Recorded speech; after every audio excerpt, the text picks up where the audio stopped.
Hello, everybody, and welcome to another great episode of My Edtech Life. Thank you, as always, for joining us on this wonderful day. And wherever it is that you may be joining us from around the world, thank you so much for your support. We appreciate all the likes, the shares, the follows. Thank you so much for resharing our tweets and everything on social media. And thank you to our new YouTube subscribers. We really appreciate it. As you know, our goal is to get to 1,000 subscribers on this channel, hopefully by the end of this year. And also, a just big shout out to Edu8, who is our show sponsor. Thank you, as always, for your support and in believing in our mission of connecting educators and creators one show at a time. And boy, am I excited about today's show.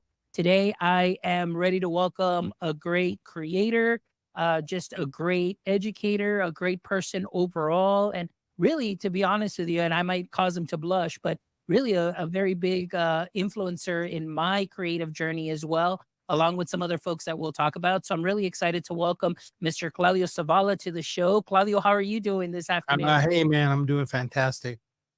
Doing great. I know we've been trying to connect for some time and schedules worked out. We initially were going to record at a different time and had to shift over. So thank you for being flexible, but excited to be here, Fonz. Absolutely, man. Well, thank you so much. Like I mentioned, it's been great to see your journey and follow you from, I think it was 2017 when I first started following you and got to know a little bit more of the Adobe products, and then just seeing what you've been able to do and how you've been able to just really help amplify creativity, not just for teachers to, immediately share with students, but I think the work that you do also attributes to a lot of just that creative spark for us as individuals as well to continue our creativity. So before we jump in, because we're going to be talking all things creativity, for any person that may be out there that may not just be familiar with your work yet, which I know everybody knows who Claudia Zavala is, but just in case, can you give us a little brief introduction and then what your context is within the education space? Yeah, I'll do I'll try to do a condensed version of it. So 25 years in education, so the public education. So I did multiple roles, and I would say half of those years were in the classroom, third, fourth, and fifth grade, different variations of those grades, and then I also was so different roles: educational technology coach, instructional technology coach, instructional coordinator. So they do the same thing, pretty much. I was a digital designer, coordinator, and in other duties as assigned. And both, I would say, the latter half of my year when I did more of like instructional coaching, like tech coaching, was I would say majority of that was done while I was here in Texas because I grew up in California. So I would say like as part of my professional career in education, half of it California and half of it here. I did my teaching out there, but I also did like tech liaison. So I kind of got my feet wet into like, you know, I would say, falling deep into like, oh man, how can I incorporate tech into the classroom? And as this was like there was like one drop in the classroom, and I like would buy switches to go from one drop to multiple computers. That was speed was like megabytes. They weren't even in gigabytes. And so, but yeah, in education and latter towards the later years of that, I've been using like Adobe tools for a long time, like Photoshop, and that's mainly where I cut my teeth in Adobe tools was because I've always been into photography, and then started diving into like editing photos and just fell in love with it. Um, and then started using some more like Premiere and then like Adobe Spark at the time. And then I started doing a lot of like showing people how to do those things. And you mentioned like when you kind of started to follow kind of my work, and that's kind of 2016, 2017. That's kind of like, I would say those were like the formative years when I started doing a lot of that and sharing it out, and, prompting from friends like, hey, you should share more of your content. And, so like, I'm okay, I'll do it. And I'm always even my family, it's like, I'm always a teacher, and I'm always an educator. I'm always like, like, can I show you how, like, can I help? Or, I'm always like wanting to teach. I always want to share. And so I still get to do it. And so, now, fast forward, and I was doing a lot of that in training, kind of demoing, and a lot of the I would say the tech conferences like TCA, the local ones. That's kind of where I started out. And like, when you first do your first one, it's like, what am I getting into? This is, I had no idea what I was doing. And so, yeah, and then from fast forward from there yeah, now I'm doing work with Adobe and the education team, and I still get to do a lot of that what I've been doing before, and now it's neat because I get to focus just like on some specific tools and not have to dive into other ones. While I still kind of like learn some of the other ones just so I know how like integrations and things like that. Now I just kind of like focus and working with students and teachers and really inspiring the next generation of lifelong creators and even myself, I was telling someone the other day, it's like I never consider myself that I've learned it all. That I still, in everything that I do, photography, video, I'm a musician as well. It's like there's these amazing photographers, amazing musicians that I follow, and even they themselves, like, I'm not a master. They call them masters because to me they are, but they're even then they themselves, like, I've followed many of them for 30 plus years and I've seen their growth. And like, I listened to their albums from years ago. I look at their photos from years ago. And did you see the growth? And you're like, I knew you way back then. And even now it's like, to me, they're like super experts, but even they themselves, like, I'm still learning. I'm still like tweaking what I thought was good for me then. Now it's like, nah, part of it's getting older. You're like, I have to shift in certain angles because I can't sit a certain way anymore. I can't, my reach is different, so you start to alter what you learned before. You twist it. I'm gonna say twist it. You tweak it, because now you're like in different conditions. So, yeah, I tried to do it all condensed. Maybe that was a little too Yeah. longer. No, no, but that's perfect though, because it really, honestly, Claudia, gives us some great insight into your story and a little backstory, which we'll hit on. And unfortunately, like I said, I've had a chance to collaborate with you and get to see the work that you do, and getting to know your backstory a little bit more. And so I'll probably bring up some things there, but not like anything embarrassing or anything like that. But really, what I want to get into, Claudio, is if you can, I know that you are an amazing creator, not only for Adobe, but the things that you put out just for yourself personally. Yeah. Like you said, musician as well. And you put out some great, great things, on your channel just for the general public, not just educators, but the general public, just to learn and help them ideate and maybe just give that spark. So I want to know, like, when you were, growing up, with your folks in LA, or California, you know, when did you start really just kind of feeling like, "Hey, you know what? I'm a creative person." Is this something that you would say was just naturally, gifted to you, or is it something that you kind of just worked on some things? Were you one of those that just, or just said, "You know what? I'm going to learn this, and I'm all in, and I'm just going to go with it." How were you growing up? That's a great question. I think it's a little bit of both. I honestly believe that we all have, we're all, I would say born creative. I say we all have that ability. When you're younger, I mean, if you think about our imagination when you're little, I mean, when my kids were young, I mean, they thought they were Superman. They thought it was Batman. They thought, they thought, I'm a, I'm gonna conquer this dinosaur. My daughter loves Jurassic Park, and see like the imagination. And so I think we all have that innate creative ability in us. And it's at some point, it's kind of like, ooh, it's quenched, and not to get off like on a tangent, but because you got to you got to do these testing and all this blah blah blah. Anyways, but I say, it's a little bit of both. I think, um, I was fortunate because both of my parents and I would say even all my siblings, and all of us were musicians. I think for the most part, I think three out of there's four of us, and that's three out of four of us still are like, I would say maybe two out of four of us are like very still like deep into it.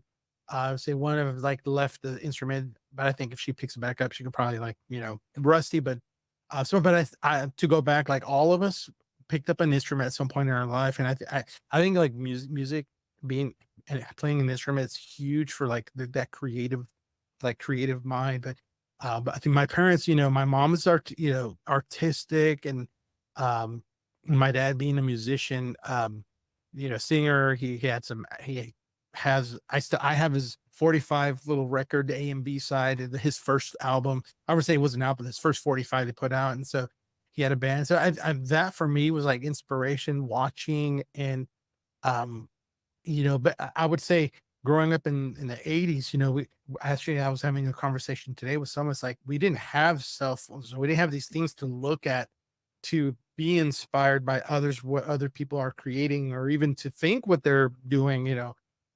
For us, it was really a lot of exploration, and being there, like going back to my dad, and having that band, and he had that room, those instruments, and sneak in there and just bang on these drums and da da da da on the keyboard, and getting in trouble for maybe knocking down a microphone here and there. And but also that both my parents had like basically nurtured that in us and let us kind of explore. And if we did something and we didn't like it, we got to sports. And like I said, the drums, I played that. And we would go and do some art stuff. My brother was, I would say, as far as art, he was like the artist of the family. Like he actually went to school and got a degree in art and stuff like that. And I kind of like, I pretended to I kind of like, well, I'm not going to go get an art degree, but I'm going to do like my own thing. And so I would say, like, as a kid, like when my mom would get these, the 110 camera, it was like they had like the two little, kind of circles in flight, like, I think it was like 20, 25 photos, 30 photos, whatever it was. You had no idea how the picture would come out, but my mom would take pictures like, hey, can I take the picture? Can I play with it? And, I would say like just that. And I did art as well. So it's just like all these different things, just trying out things. Um, growing up, we didn't have a lot of money. I think, a lot of my families in like growing up in my time, being like first generation in America, my parents immigrated from Mexico. And so it's like, there's times we didn't have any food and on the table. So you just kind of like, you figured out certain ways to do things. And like, we wanted certain things. So I don't have money to buy, like a little race car. So we built them, we like got a piece of wood and drilled, used the hole saw and drilled and made holes. And we went to the Boys Club too. We did that. And, but I say like all that just, I just dove into a lot of things. It really like using my hands. My dad also was a construction worker. So I would go help him. Like when I was in middle and high school, it's like he'd do jobs just during the summer, and I'd go, and I was like, I want to go, like, I don't want to be here. I want to go, I want to do this. I didn't have any money, so I might as well go with my dad. So,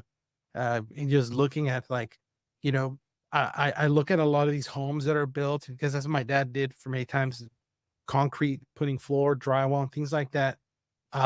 You think about the type of work that folks like that are doing. It's kind of, to me, I think it's like an artisan type of work. We may not think it's like construction, but I mean, how many people listening, watching this could actually go and do that work? Probably not many. 'Cause like I have no idea how to cut a piece of wood with a saw, like measuring, making sure it's going to fit, make it level. So I think I did a lot of that stuff, and I think for me, that was kind of like for me how I kind of built my creative world, dipping into all these different things. But I think it was like an amalgam of all these things that got me to where I am at today. Like I took woodshop in high school. I took drafting. I didn't take photography or video. That's kind of the stuff I explored on my own as I got older. I did do graphic design in college, like community college. But again, all those different things that I just put into this bucket. Like, I think about like, we kind of talked a little bit before, but like think about my keynote. There's one point where I talk about like, it's just this bucket of sand that I pour and pour and pour in. I have no idea what I'm going to do with all that. But at some point, then I start like, okay, I'm going to take some of the sand, and then I start building these sand castles with a little bit of sand. I'm like stealing a quote by, Jordan Peele. I think it's, there's a quote he has. I'm kind of like paraphrasing, but basically, yeah, having that bucket full of sand, you have no idea what you're going to do with it. In his reference, he's talking about writing. He just puts all this stuff, and eventually something's going to come out with it. So yeah, that's kind of like how I approached as growing up, that the inspiration that I got to, everything that I do is people are like, you know how to do that? Can't believe you play drum. And I was like, yeah, I play drums. you have a wood shop at home? He goes, yeah, I have a wood shop at home. Like, I had a camera. Like which is great. It comes in handy when I have to fix a wall here at home, or had to, like, when I'm putting my desk and fixing my office, doing my walls, like, oh, and all that stuff helped. Now it's like, and so, it's kind of, it's funny. One guy he called me, dude, you're like the Renaissance man. You're like the Renaissance. And so, but yeah, I love when I get the opportunity, when someone asks me, like, I can keep going on and on. But yeah, I would say that's kind of like the growing up. That's basically all that stuff is putting in a bucket, and then, like, now I can dip into those different things I've learned and pull. Who would have ever thought that taking woodshop would help me now in a lot of the stuff I do? It's the critical thinking and things like that. Yeah, no, and everything that you hit on, Claudio, is very important. And I can, even along with my story, also my parents being first generation, here, being first generation here, born here in the United States, and everything like that. It was, we had to be very resourceful. And like you mentioned, many times it's like there wasn't any money for toys or things of that sort. So it's like, hey, here's a mop, and now all of a sudden I'm Donatello from the Ninja Turtles, playing outside. I'm Donatello, and then, find another pipeline around, or like now I'm Leonardo because now I've got, two swords, and, just using the imagination aspect of it, growing up, and especially growing up an only child, I definitely had to be very Those creative, you imag- know. imaginary friends.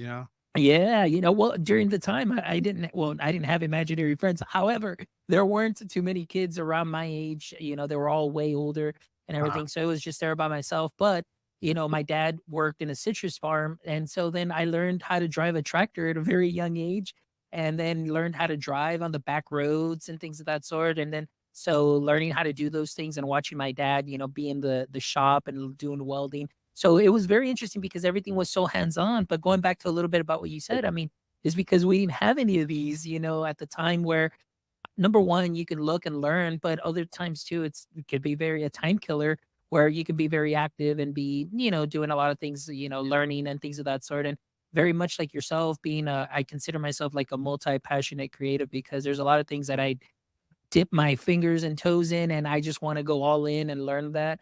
So I think that's something that's really helped out as well now, doing the podcasting and really hearing people's stories and creating just I think, what was it, like Joe this morning said, it's like you're chronicling people's stories and amplifying stories, and it's all in a timeline from yeah. this time till now, and then they can look back and be like, oh wow, like that's what I was doing at that time. And I never thought about it that way, so different ways of being creative, and I absolutely love it. So I wanted to talk to you now because obviously in this space, I know you do a lot of photography, obviously the work through Adobe and things of that sort. So what were some of the moments for yourself as far as being a creative that have been the most impactful for you, that maybe took you, like you said, I know, like in your keynote, you always mention risk and risk taking. So what were some of those risks that you were taking that helped you along the way in Yeah. your professional career as an educator, and also now as an Adobe evangelist? Yeah. I mean, when you start asking me the questions, like, whoo, where's my, like, my mind's trying to think of like a response that I would say, I like that you pointed out, like, the risk aspect of it. I would say, um, like, when I started, like I mentioned, going back, learning all the things and then putting in a bucket, and at some point I'm going to use it eventually. Um, I would say, like, when I started, venturing really also into some of the social media, like in the education world, like, people were like, they were chat, what Twitter chat type things, and you kind of like feeding off of what other people are sharing.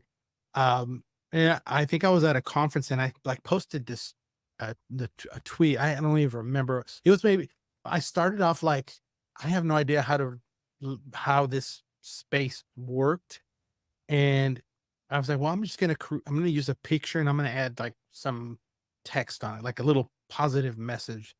I honestly don't remember what it was. I could probably look through my files and find it somewhere, but I posted it, and it was at TCA conference, um, and it was like, then I posted it. I didn't think anything else after that. And Jamie Donnelly, a good friend, she was like, Claudia, did you see your tweet? I was like, no. It's like, just kind of like a lot of it's got a lot of like, impressions and people are looking at it. It's like, that's amazing. Do you ever pay attention? I was like, no. And then that's when I started like, okay, well, let me look. And she goes, you should do more of that. You should share more of your work. And so, I was like, okay, I think maybe 2016 and 2017.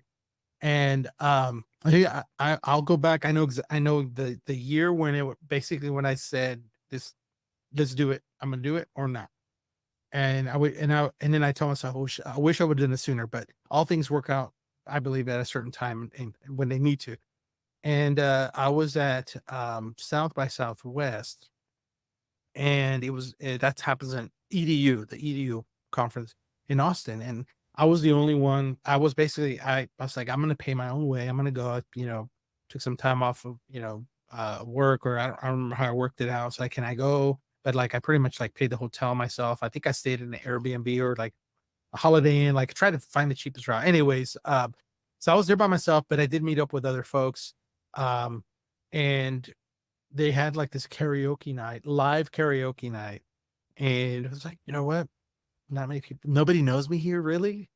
I'm gonna go try this thing. And because I've always seen people do karaoke. I'm like, yeah, that's like fun, but I don't know if um yeah, guys, I'm a musician, I'm a drummer. I mean, I can keep a tune.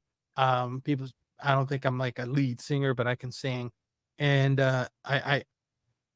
I don't know why I picked that song, but I did Hotel California, which has a long guitar solo at the very end, and I'm just standing up there when it's done. But it was fun, and I was like, "Oh my god, why didn't I do this before?" And at that moment, I was like, "You know what?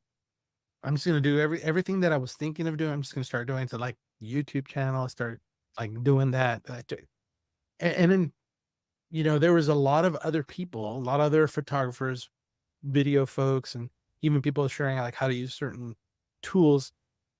And I was like, what am I gonna add to that? And it's like, you know what? Well, there's only one Claudio, there's only one me. So I'm just gonna add uh, you know, um my noise to that sphere. And but I was like, man, if it helps somebody, great. If it doesn't, great. But at least I'm like having fun doing it.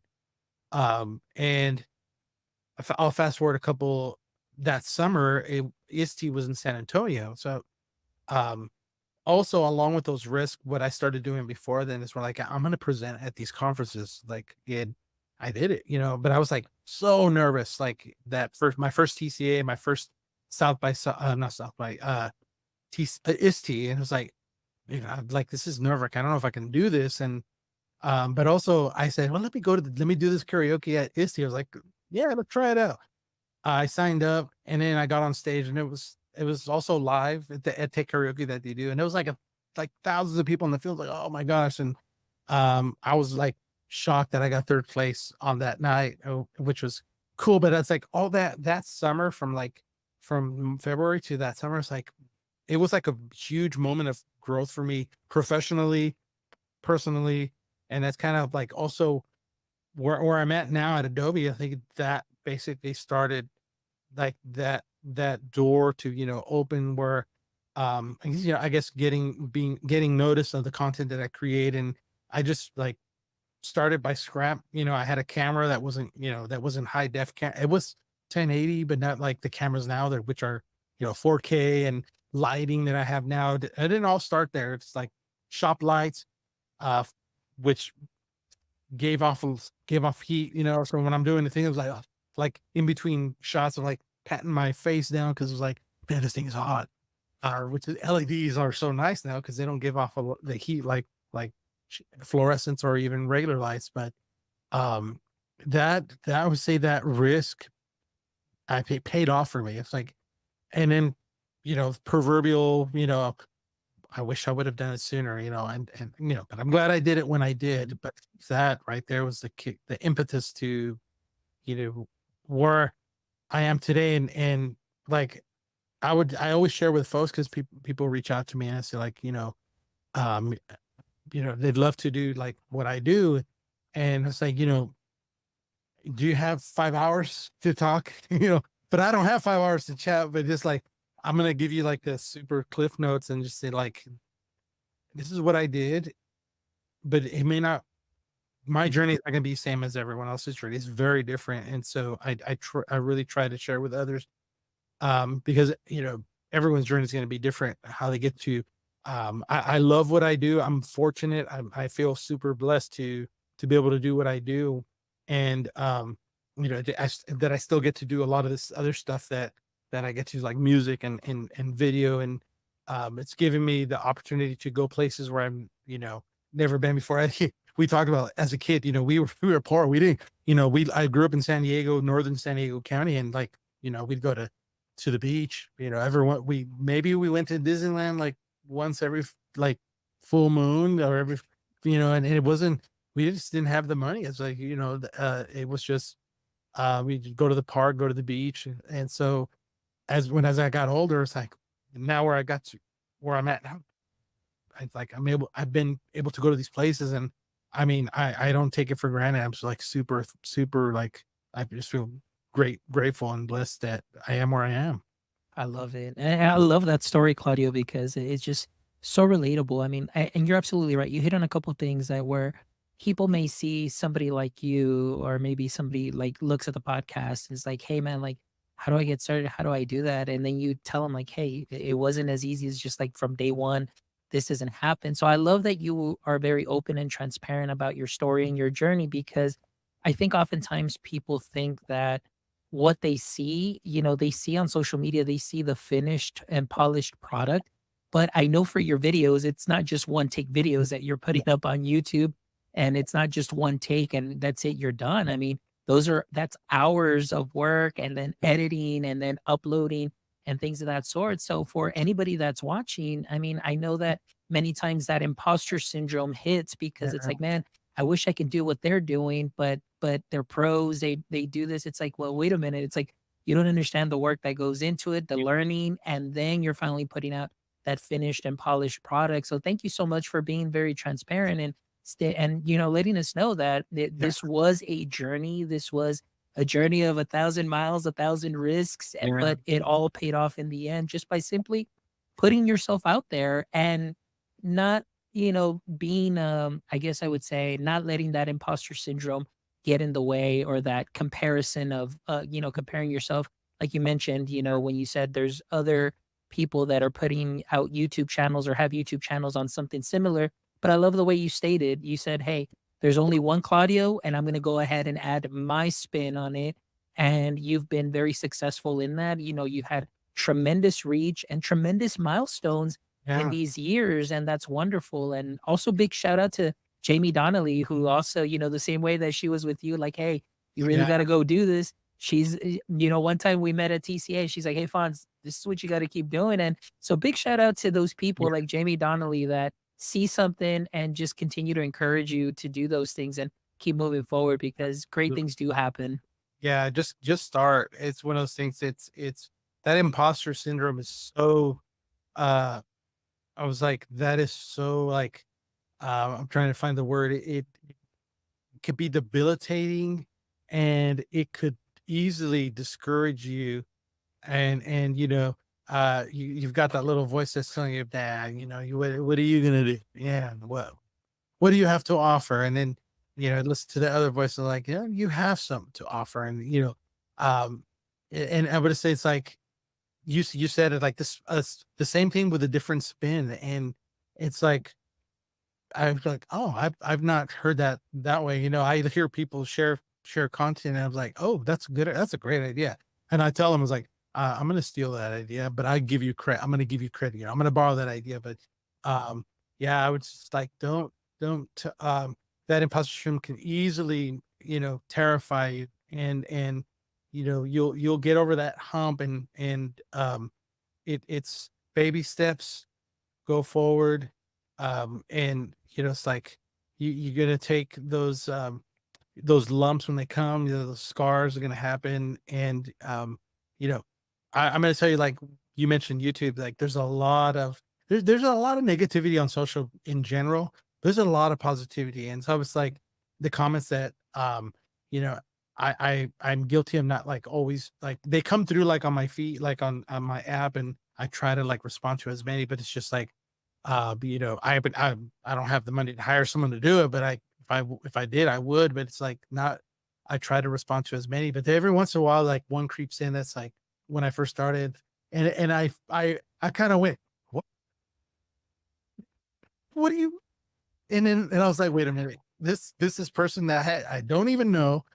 And I was like, and I'm getting all worked up out of someone who's like, and then I go look at their profiles, like they only have like one subscriber. I'm like, what, they not to compare, but at the same time, like this person is coming from a different point, and then they don't even have the back, like the experience like I do to tell 'em, like, and so I just like, I just take it like I'd read them, and sometimes I just give them a thumbs up, or like a happy face. Oh, yeah, that was funny. That was good.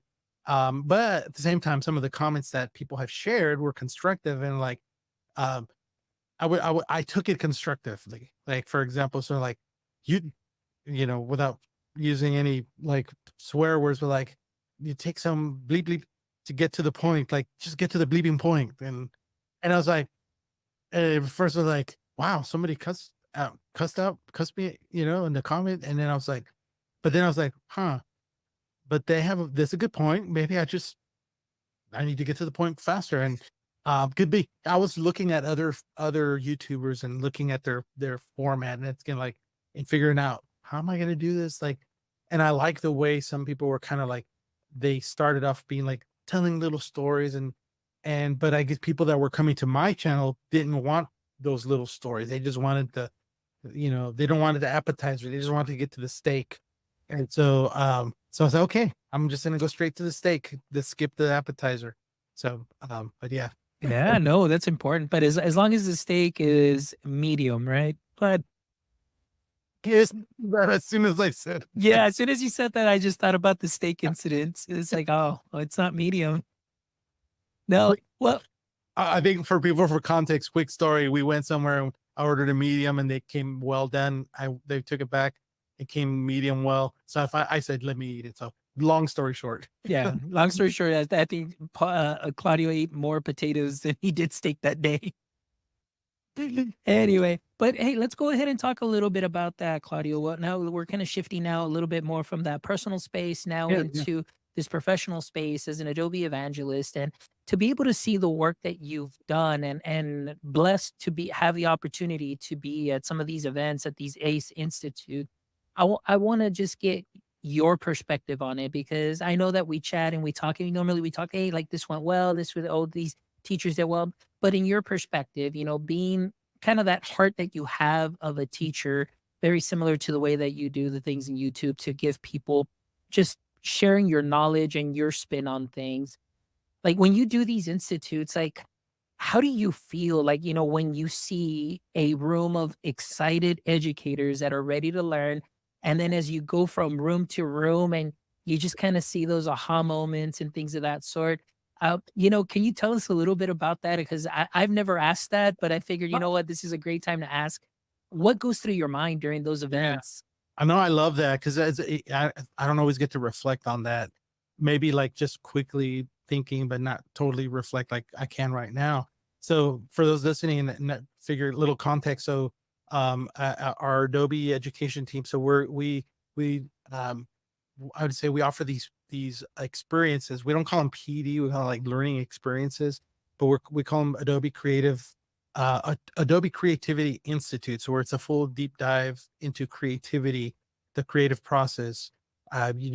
Looking at iterative process of creating something, and the teachers go through that process that they in turn can then like do it with their students, and in all content, not just like your fine arts or your CTE course, like people who usually use like Adobe tools, like, so like how can the Spanish teachers like infuse the creative process in your classroom, and not necessarily you creating like project, but like even like in writing, like the creative process, like looking at, taking something and seeing the process grow. So we have these full day events, and the last one we just had, we had like almost 200 people attend, and you know there we offer these at no cost to districts. And the last one, which was, within the last 2 weeks, was like I as going around, and I also love, like, you Fonz are one. one of the presenters that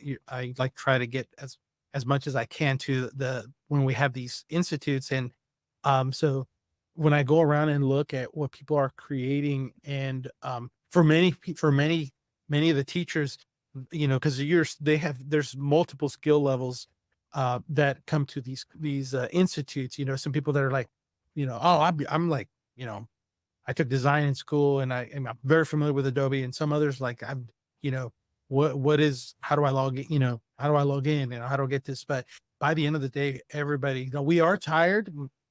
I always say we stretched our creative muscle by the end of the day. Right now, creative muscle gets tired, but the height, the excitement at the end. So as I go throughout, because I try to capture the moments that's happening, the learning that's going on, and when people are having conversations. And I even asked, like, what do you think about what do you think about, this, what you're learning? And people share out, like, we give teachers opportunity to share. And, especially like when the whole day is done, and people come and they say, this has been a great learning experience. I'm super excited to take this back. And like, I'm already thinking how I can incorporate some of these ideas, this process into my class. And I was like, what do you teach? Well, I see it's like third grade. It's like, how this is a third grade teacher that's in June, already thinking about, how are they going to teach when school starts back up, and, after their break. And so, I love seeing the discussions that people have when they're sharing their projects, and like, you know, because like you get to, there's an opportunity, there's one session where people are like sharing their work, and it's their baby. And, people are like, think about your own baby. You're very protective of the baby. Like, you're very careful, like, I'm going to hand this baby off to someone that I don't know, or I know a little bit, but, and there's like, here's what I'm making. It's like, very vulnerable. So the teachers make themselves very vulnerable, and it's very, it to me, it's very, it makes you feel like, that like the humanity that's there, of everybody, that, people let their wall down, and also like people make themselves vulnerable, and people accept the suggestions. I don't think of it as a criticism. I think like more like their suggestions, like, and it gets like, maybe that color doesn't, maybe you use a different color, maybe try this other font, or maybe it would look good if you move this around. And so people have their different versions of a project that they're going through. And it's like seeing that happen, and see people going through that is exciting. Because then I think about, you know, the trickle down, because they're doing it, and they're like, how are they gonna, then this is eventually gonna head, students are eventually going to be doing this. And like I said, that the teacher that gave me that feedback, I'm already thinking how I'm gonna do it for my third graders. I'm excited. And, when's the next one? People. And so I love that about my job, that I get to see teachers get excited about learning. And like I mentioned at the start, like, you should always be, we're all learners. Like, we're adult learners, should never stop learning. And so I love, like, when people, they come on a day, when they're not working on their own, like, I want to come and learn. I'm excited about this. And, but don't get paid to go, and they're going to these. And it's like, because of, I think there's a thirst for people for this creativity. And I'm not saying just for Adobe, but I'm saying that there's a thirst for like, okay, we've been doing, like, it's like a record thing. We've been doing the same thing for so long. It's like, and what's that saying? Like the I'm not saying it's insanity, but it could be like, insanity is doing the same thing over and over, and whatever. Forget the Expecting a different results. result. Yeah. Well, see, it's like, this is like, wow, this is something different. It's refreshing, and people like leave.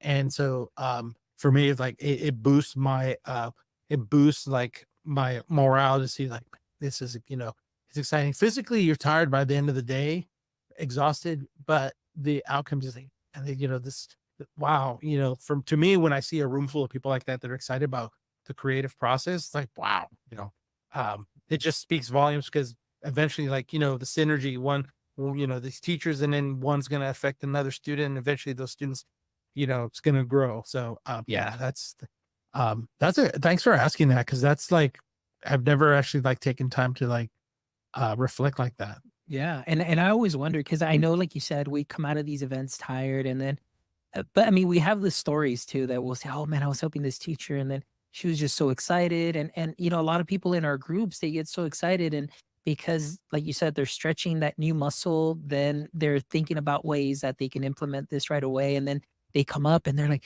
"Oh my gosh, with this, with the anime to audio, like I can do this. I can do procedures for my kinder students, and I can play this for Yeah. them." And then you know, the olders too. It's like, "Oh, this is a way that I can share this."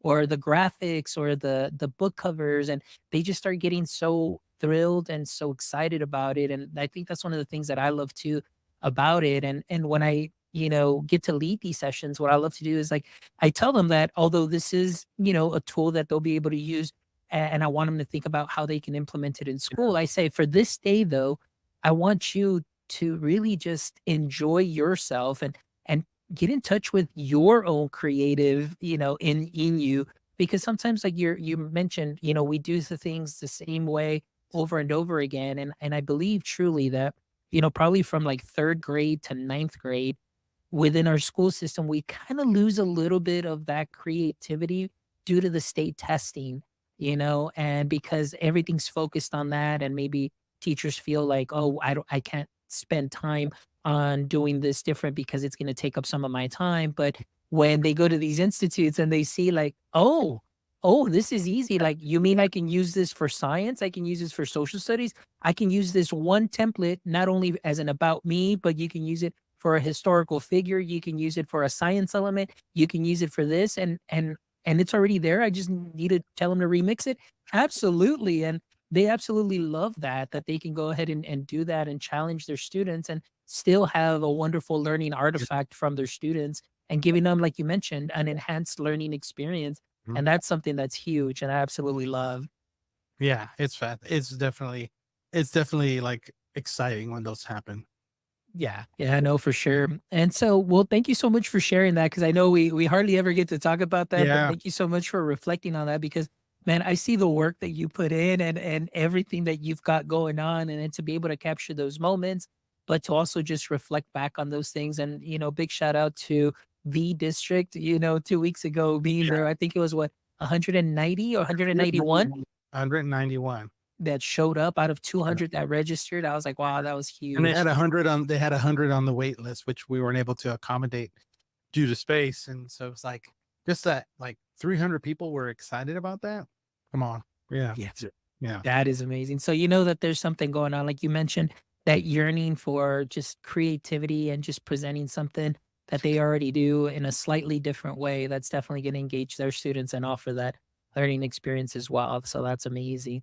So let's go ahead and just switch forward. Just we'll go a little bit forward in time, because I know you've got a big week coming up next week.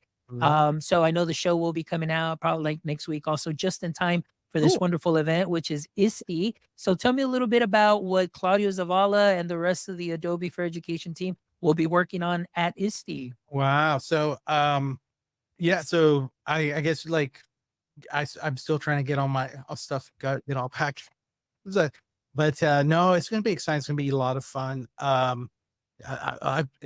It is a lot of fun. It is a lot of work too. And then after ISTE, like Adobe, pretty well, not because of the ISTE, but Adobe shuts down like on 4th of July a week, so everybody's off. So it comes at a perfect time, and it's like take the last couple days after ISTE to like basically like, hey, I'm gonna sign off for a little bit from work and just kind of like enjoy time with family. But so ISTE is, I'm there's we're gonna have many sessions happening at our booth, 1600, if whenever this comes out.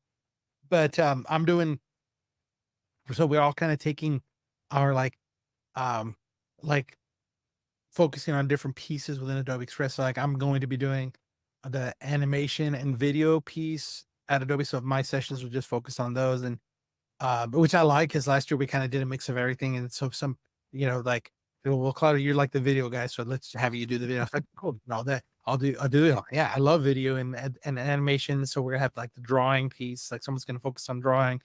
Like I think like the 20 things you can do in Express, and so different sessions. But um, and then I think we're gonna do some like remixing of a template, and I think they're printing them on bags.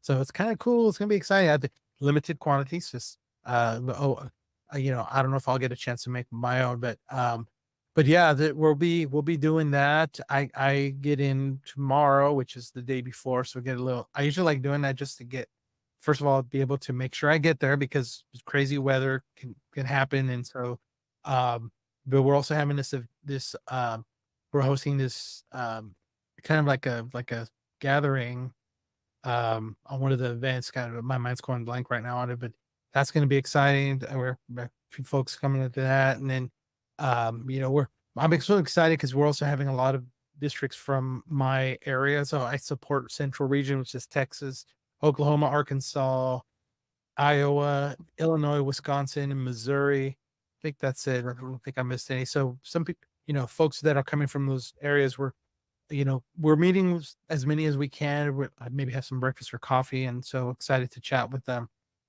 Um, I know many districts in Texas, some of them are not going just because funds wise, and so, but yeah, and being able to see my colleagues, we don't always we get to see each other all the time, like through me,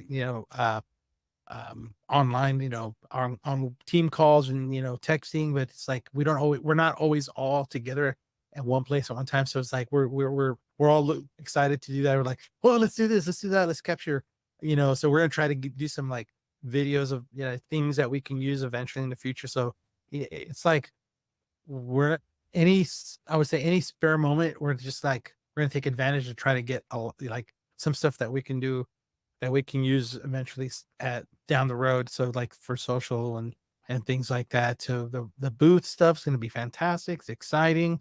I've already seen the design. It's just like, oh, that's very, with AI. I didn't mention that um earlier, but we'll have an AI session. That's the one that I was trying to remember. But like I believe like the artwork was generated. What's on that wall? Believe it was generated with AI, if I'm not mistaken. So it's be kind of cool. And so, and then you get to connect with so many people that we haven't seen in a long time, and people are like, it was funny because I posted, because we're also having a not at ISTE. We're really like making sure that people that don't get to go will be able to experience like some of the content that we're doing. So we'll have some not at ISTE sessions going on as well. And I posted that and people are like, wait, you're not going to be there? I was like, what? No, I am. I just posted that not an ISTE for, so they're like, oh, okay. So, but yeah, that's an exciting event. And, there's some stuff that will be shared out that I don't even know, some like stuff is happening so fast. And so exciting news, stuff that I guess will be revealed in, some stuff I can't share yet. So, it's exciting stuff coming down the road. And then looking ahead, you know, next year, it'll be in our backyard. It'll be Yeah. San Antonio. So that's going to be fun. That is You gonna know, be fun. Well, that's exciting, Claudia. Thank you so much for that insight. And again, you heard it, booth 1600. Adobe is gonna be there. Make sure you show up. You can print out a tote, and of course, limited quality quantities. So please make sure that you get there for those sessions. Check out Claude and the rest of the team because they are definitely great, phenomenal, and they can definitely show you what's new. And of course, don't miss out on any important announcements that'll be shared there and revealed. And please make sure you tweet them out because my hashtag this year is going to be not at ISTE. But that FOMO, that fear of yeah. missing out is always there. But please make sure that y'all share out on Twitter and everything, those of you that are attending. But Claudio, thank you so much for spending a little bit of time with me today, sharing a little bit more of your backstory, your journey as far as a creative, a creator, and of course, your journey here as an Adobe for Education evangelist and the work that you're doing. And I appreciate the reflection on those institutes and how that makes you feel and the work that you're doing in making a huge impact in the education space through that. So thank you so much. And I also, before we close out, normally I like to close out with the three last questions, but like I did mention early at the very beginning, like 2016, 2017, when I first started getting a little bit more into the space, it was because and I know I've told you before, but I'm going to make you blush again. But you and Al Thomas were huge for me, following you all and the work that you're doing as far as creators, and not necessarily that you're creating for a specific company or anything, but just as a personal journey of your own and with photography and the things that you put out there. You both I want to say thank you because you guys were always very gracious and very, uh, just nice with your time and being able to answer back and just build that relationship. And so, for like I mentioned earlier, with all our listeners that are willing or wanting to know, or maybe just seeking some help, or it's okay to connect Yeah. with people like the Cal. I mean, we may not get to you right away, but we can definitely help you find answers, or if not, we'll connect you with somebody who can, because the same way that Claudio and Al Thomas, big shout out to Al Thomas, did that for me, we definitely love to just pay it forward and do that for anybody that we can help. But again, I want to say thank you for being part of my journey, and everything. And then, now we've connected in real life, and it's been great. So I really appreciate the work that you're doing. So Okay. now let's go ahead and close this up. So we always end the show with these last three questions. Okay. So hopefully you got to see them on the calendar invite. If not, I did no, all. We. no worries. We'll All right. just get them off the top of your head. Quick I'll fire. take an answer. All right. So here we go. We know that every superhero has a weakness or a pain point. So I want to ask you, Claudio, as is like, for example, as a superhero persona in the current state of education, what you get to see from that overarching view, what would be one of your greatest pain points right now in education? Ugh. Wow. Like not my like pain when I see the stuff happening in my pain point for it, or just like Yeah, like your pain, but like, for example, if you see something that just causes you like, oh, they're still doing that, like it oh, weakens you, or gives wow. you that. Yeah. Man. Uh I think even when when I was still, before joining Adobe, I think one of the pain points, because my wife isn't, she's an educator. I think one of the pain points is having PD for the sake of just having PD. Like, you know, we have to have PD. Well, what are we doing? Well, we're doing the same thing. So it's like, and for the most of the time, like I asked my wife, what would you all do? We did the same thing. We would just, sometimes they have new adoptions and it's different, but for the most part, like there's PD, added to calendar, but it's like, sometimes it's like, we're going to have PD, for the sake of thing. And I guess maybe to add to that, it's like, having meetings, and specifically talking when I was in education, having meetings for the sake of having a meeting, was like, this could have been an email. So, so I guess that, doing something just to say that you did it, just Excellent. it's done. This is like, come on. Yeah, it's almost like just checking off the box, right, for compliance. That'd be good. All right, excellent, good answer. All right, question number 2. If you could have a billboard with anything on it, what would it be and why? Oh man. Okay. I think, if I like, I'm truly like my mind just going like, I think it would be kind of, I would do something funny, but also like, like the old, I think Uncle Sam, like, I want you. And I years ago, I did like a revised version. Like I did like a take on that, like my own little, um, and it was, I think I said, I want you to create. So I would maybe do something where it would be like me pointing like, you know, have you created today? Or I want you, like, I want you to create or something like that. Just to encourage people to create. So just like some kind of goofy and funny like that, pointing like, have you created today? So There you go. Hey, I yeah. like that. That'd be pretty good. We can put it next to the Bucky sign. Be like, hey, have you created today? That'd be Stop at, great. stop at exit 25. There you go. All right, Claudia. And the last question, but I don't know if there's anything else, because I mean, I know that you have multiple hobbies and multiple passions that you have, but I'll still ask it anyway. So let's say, for example, like let's pretend that this Adobe Evangelist position, like you're not in it right now because it. So here's the question though: is there a hobby or a profession that you wish that you can turn into a full-time career? Oh. Yeah, because I mean, I love what I do. I think, um, I love playing drums.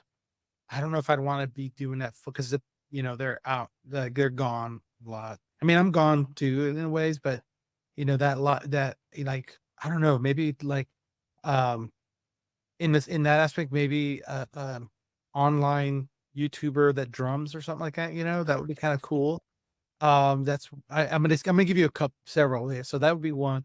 But I think I'd also would like to just like to, I think in everything, I would always have some aspect of sharing it, like being a content creator.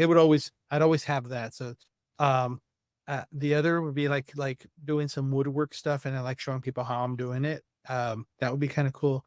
But then there's something else that I would actually love. Like I actually was talking about it today. It looks very it looks very like romanticized when I see people do it. But I've heard, it is a hard life. But I would like to um like travel and travel and show people how to do things and like in it like a van or something like a because then it would be like I'd still do my photography, I still do biking, I still do music, but like not a van life, but it may be a van life, but like a creative life where you're like traveling around and like seeing different places and like capturing um I guess that would be more like maybe retirement in some point, but I don't think I'll ever retire just because I love doing what I do. But I guess that's kind of like the you know, what I would like to do.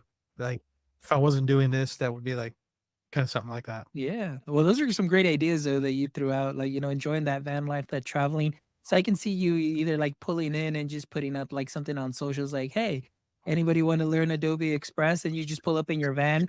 And then after you're done, like you go do your photography, do some, sightseeing and everything, and then go to the next one. It's like, hey, anybody want to know like how to like cut a door or sand a door or Yeah. something. So now you're just incorporating everything that you Yeah. love in a travel van, so that'd Mhm. be great. Well, you could just put the van and put, like, El Creativo on the Yeah. side and just drive around the Yeah. US just creating. Be cool. That'd be cool. That'd be awesome. Well, Claudia, thank you so much. I really appreciate your time. Hey, man. Thank you for just sharing again your passion for creativity, just your story. And for all our audience members, I know that they'll definitely take a lot from it and learn and sprinkle some of those knowledge nuggets that you shared to what they're already doing great. So I really appreciate you. And for all our audience members, thank you so much for joining us on the podcast. Thank you so much for all of your support. Please make sure that you follow us on all socials at My EdTech Life. And again, please jump over to your YouTube channel, give us a thumbs up and subscribe.